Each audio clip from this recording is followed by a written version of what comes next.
Vanity Bagh by Anis Selim. Chapter 1.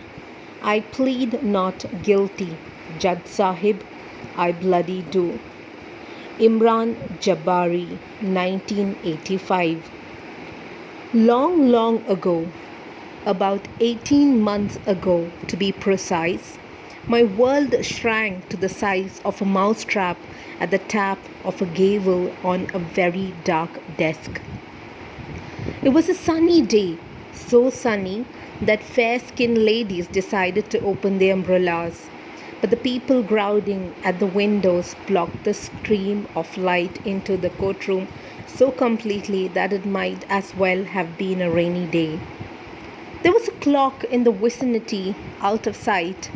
It let out the sound of a spoon hitting a metal plate every half hour, sending in premonitions of the long, empty years that would be handed to me by a judge who bore a close resemblance to a famous stand-up comedian. The court split shortly after noon.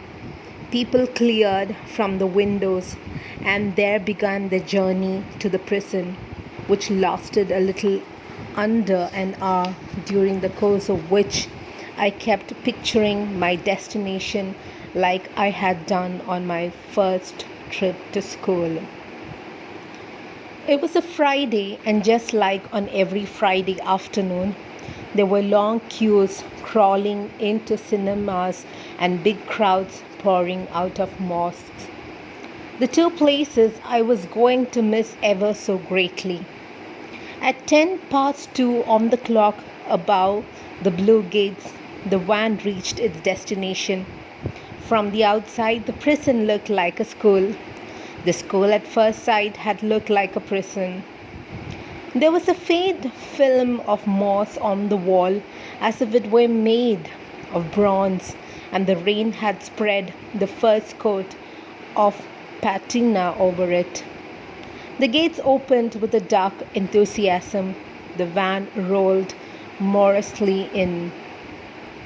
Since the moment of driving through the tall gates, I kept wondering if 18 months have turned the outer wall a deep green, or if the prison authorities have had the inmates scrub it down to a light copper. In 18 months, I haven't had a chance to check on the outer wall. It might as well have been in outer space. Exactly as in a school, there was a room where the shelves were crammed with ledgers and the wall hung with farewell pictures showing row after row of demure-faced men. The retiring ones highlighted with oversized garlands, the elaborate ends of which descended onto their laps and sat there like an origami garden sprouted from the crotch. A warden in plain clothes sat by a window, the curtains of which were painted like a girl's hair and secured with wooden rings, and wrought unhurriedly in a register as I told him the precise directions to a locality I might never see again. Vanity bag? He asked without looking up from the register. You mean bag? He had never heard of a mohalla. Maybe he had but didn't want to admit it, or he did not belong to the city. No, not bag, bhag. I doodled the letters in the air as I uttered them, suddenly concerned about having wrong spellings on a page which would probably not be referred to for the next 16 years. BAGH, as in mango bag. We have a spelling bee champion here, the prison superintendent, a rather thin man with the face of a baboon, put his head round the half door and looked unpleasantly at me. For a moment, the wardens did not know whether to salute him or laugh. In the end, they decided to laugh. Clapping their hands, shaking their bellies, they laughed. I did not get the joke then. I still don't get it. Maybe there is not much of a joke. It could be a rule of the prison that wardens laugh at the superintendent's jokes, even if they are sick jokes. They don't have the license to kill you, but they have the liberty to torture you with a weird sense of humor. Maybe that is how they compensate for the inability to get physical with you. They sure want to hit you once in a while when they have had a bad day at work or a fight at home, but remembering the consequences in the nick of time, they pocket their clenched fist and go away. New government rules have made prisons a better place. You cannot beat up an inmate. Verbal abuse is out of the question. So is spitting on the face. No usage of motherfucker, sisterfucker, and brotherfucker. The last one is for gays. All those have now become a gross violation of human rights. There is even a human rights officer who comes every month and sits under one of the gooseberry trees with a ledger open on his lap. If you have a grievance, he is all ears. He will write down your complaint and make you sign under it, then sign it himself before passing it on to the concerned department. But people rarely tell him anything.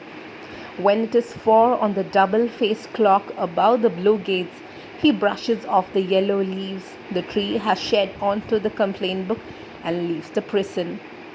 Once, 2 inmates marched up confidently to him as the wardens watched tensely. The braver of the 2 said the weekly meat curry was too watered down and tasted like something meant for cattle. But the officer firmly shook his head and dismissed the complaint as something that could not be treated as a human rights issue. The losses walked slowly back with fake smiles. The warden smiled for real. I wonder if the plain clothes wardens ask, "Bag?" every time he has a new inmate from our mohalla. Much to my nostalgic pleasure, I bump into people from Vanity Bagh every now and then, and the first thing I do is sniff. I sniff so hard that they think I have either caught a cold, or overcome with homesickness. I'm struggling to keep my nose from running. But in reality, I'm just trying to be a dog, to take in the smell of the mohalla, of its alleys and backyards, food stalls and florists, guile and innocence, innumerable drains, and the lone attar shop that sits next to Suleiman's homeopathic clinic. Sniffing yields nothing, though for once you have slipped into the prison uniform, everyone smells pretty much the same. Everyone smells of despair and sometimes bleaching powder. Last summer, a stubby little man with restless eyes and busy fingers came over from D Block to meet me. He said he used to be near neighbors in the other world. His family lived directly above the Bata outlet, though I didn't remember spotting him near the Bata store or anywhere else in Vanity Bagh. He wanted tips from me, tips on surviving the 3 months that had been slapped on him. He was typical sub-jail material, small crime, brief term. He had been charged with the kind of swindling most kids do in their school days, but the poor chap did it with a big company that has a half an English name, a proper logo and trademark, and ended up here because the sub-jail was running beyond capacity. I told him there were no particular tips to surviving a prison. Just be yourself, that is the trick. And he said that was exactly what his boss wanted everyone in the office to do. Just be yourself.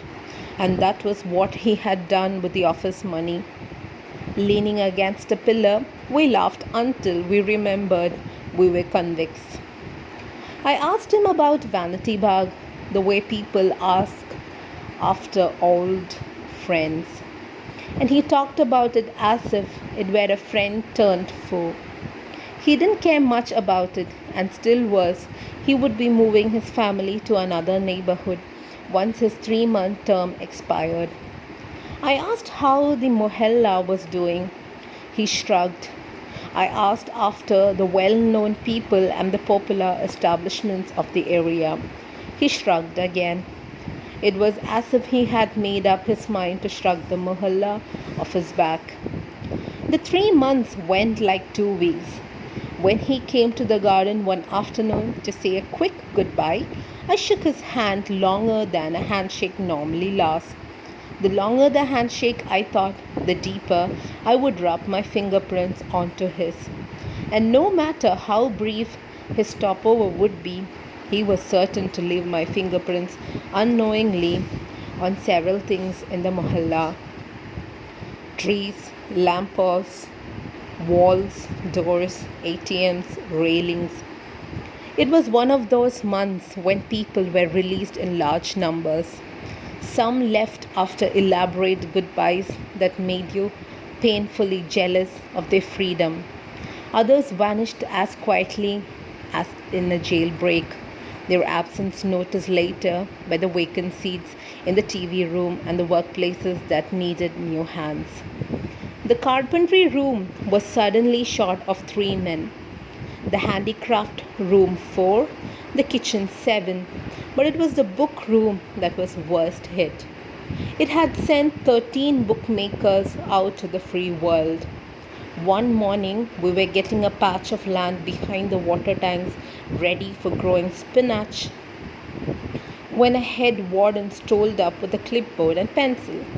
His shadow paced the freshly ranked earth, fat and funny. At regular intervals, he pointed the pencil at an inmate and said, "You," and the chosen one stared solemnly down as if he had been picked by a firing squad.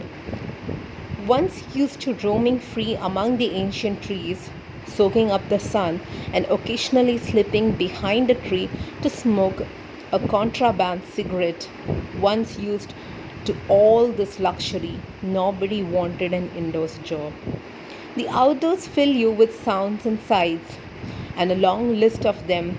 The best sound is that of trucks, as small in your mind's eye as toys, tearing down the distant expressway.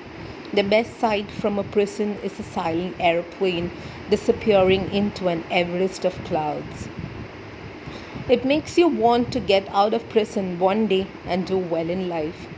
The most disturbing sight always awaits me beneath the loose stones near the bamboo clumps.